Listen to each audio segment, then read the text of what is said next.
Hello everyone. So today I want to talk about a comparison between the Irish gods Dagda and Lugh and the Norse gods Odin and Thor, in order to describe, as I mentioned in a previous video about deiform archetypes and the limitations of interpretation, how the roles which the celestial father god and the bellicose young war god, the roles which these gods have been swapped around and are shared between different gods. That one god in one pantheon is not simply related or a substitute for a god in another pantheon, which is the old-fashioned theory that most people purport. So, first I'll describe that there were four main gods in Gaulish mythology that the Gauls believed in, the ancient Celts. These were Sucellus, Tutatis, Tyrannus, and Lugus. Now, according to Roman sources, the most popular, most important of these gods was Lugus, who was equated with Mercury. Now, Lugh is obviously also a god in Irish mythology, but he is at a further step in the evolution of, say, of this deity. We also have the Dagda, who is sort of a patriarchal god. He has two names. The first being Yohu Olahar, or Uchi Olahar in modern Irish, which, and Olahar again means all-father. Now, Uchi has a connotation with horses, because it's related to the word ach, meaning a horse, which would go back to ancient Celtic. They would be about the same word. So again, it might be to do with his association with horses. And his other name is Ruar Rovesa. So Rua means ginger or red-haired, and Rovesa means omniscient. So Fis means knowledge in Irish, and Ro is like sometimes too, as in too much, but sometimes like super or ultra. So Ro Vasa means omniscient. Now, there's obviously a comparison here with the Norse god Thor, because he is also red-haired. Now, there's a similar story that the Dagda goes through, that Thor also goes through in Thrimskrida. The Dagda has a story about him recovering his harp, while Thor has to recover his hammer. And both of these stories feature the god going to a banquet hall, a wedding, and tricking the hosts into giving back his magical weapon, which has been taken by connivery. There's again a similar story with Zeus taking back his thunderbolts, and Indra taking back his Vaira, which is some sort of tool that the Indian god has. I don't know much about Indian stuff. But again, this represents a type. It's a recurring theme regarding his association as being sort of the Allfather, I guess.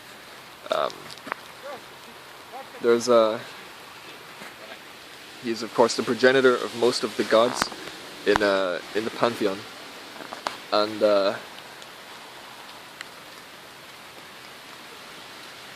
yeah, again, there's a connection with Odin. But of course, there's a third connection to be made that both of these gods have that isn't represented in Norse mythology, and that is the idea of the fertility or progenitor god. Now, in Germanic mythology, originally Tiwa or Tiwaz was the main god, according to Tacitus anyway. And he was obviously a fertility god. He is associated with these sculptures and paintings of people with large phalluses on rocks in Scandinavia, and even statues of Tyr, who is the Icelandic Old Norse equivalent of Tiwaz, were phallic in nature. And so Tiraz was sort of a fertility god. And the Dagda is also described as having a large phallus. And he's obviously the progenitor of most of the gods and such forth. So there's a connection there as well. But regarding Lugh also has connections with both Thor and Odin. For example, Lugh has a magic spear which never misses its target, and I believe he's also described as having lost his eye in one story. And Lugh is also the giant slayer. He kills Balor, who is the head god of the Fomorians. So again, there's a connection here with Thor. Now, some scholars have said that Lugh represents a newer cult coming to replace the older cult of the Dagda, because both of these gods are quite similar in many ways. They are both multi-talented gods. Lugh is described as being Samil Danach, which means equally skilled in many arts. Sam meaning equal, and then Il Danach is like multi-talented.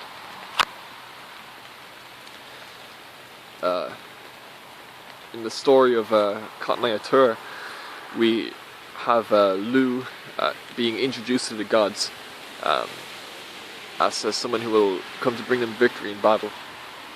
And before letting him in to feast with them, he has to go through all of these tests to show that he's a superior god, which includes things like chess and hurling, and all of these other tests he goes through to show that he is skill in music and art and poetry and everything, before he is proclaimed as the king of the gods. But in my opinion, Lugh does not represent a newer cult versus an older cult, because if you look at the older Gaulish gods, many of them had the same characteristics which the later god Dagda had. So, for example, Sucellus has in depictions of him, statues or figurines, I guess, that we have from ancient Celtic times. He is carrying a large staff in one hand, and he's carrying a cauldron in the other, or a pot. And the Dagda had a magic staff which could bring back the dead to life, and it could kill the living, depending on which end he hit people with. And he also had a cauldron of plenty, a cauldron which refilled constantly, which again comes from his idea that he's a fertility god, which I believe in definitely. And again, there's a connection here between even this Dagda Sucellus figure and Mercury himself, because Mercury also has a magic wand or staff which is able to bring people to the underworld and back and such forth. Maybe not strictly kill them or bring them back to life, but it bring back their spirits and dreams and send people to the underworld. So that's the role of Mercury, and that's why he uses this magic staff. And funny enough, his staff also became the symbol for medicine in medieval times. I won't digress too much on that. So yeah, both the Dagda and Lugh have these magical instruments and whatnot. And basically, my point was that who the chief god of Norse or Celtic beliefs is, it's not simply black and white, because there's a number of different attributes and characteristics which the gods have, which is shared between them. There's also, again, to make another point between the Dagda being this ancient sort of celestial god. The Celtic term in general for god, which in modern Irish is J, but this in Old Irish was Da, which is hence Dagda, which means the good god. This itself is related to the Tia, sort of bit of Tiawas, and also to U in Jupiter, and which just means God the Father, Pater, and also Zeus as well. It's all, or Zeus as it was in Greek, Zeus. But it all comes from the same root, which originally referred to a celestial sort of sky god. So again, even in the name as well, his name is related. And one would assume that in the Gaulish beliefs, that it was the two in Tatus that also was part of this root. I don't know much about the etymology. I don't know if that's debated or contested or whatnot. But again, it just goes further to show that just because a god is different at one point to how the ancient gods were at another point, does not mean that it represents a new sort of culture or a new change in beliefs or whatnot. Because the worldview remains the same. The attributes and the archetypes are just divided and shared out differently over time. One god, his roles change, but the roles themselves must be substituted to another god who fulfills those roles instead. Much like how we see with when Odin becomes so popular in medieval times, even though Wotan was not the chief of the gods in ancient times. Again, we're just seeing the same thing with the characteristics and the roles which the god performs, just being substituted one god to another. So yeah, that's I could go into more detail, but I usually keep these videos under 12 minutes, so I'll go into more detail in another video. Thanks for watching.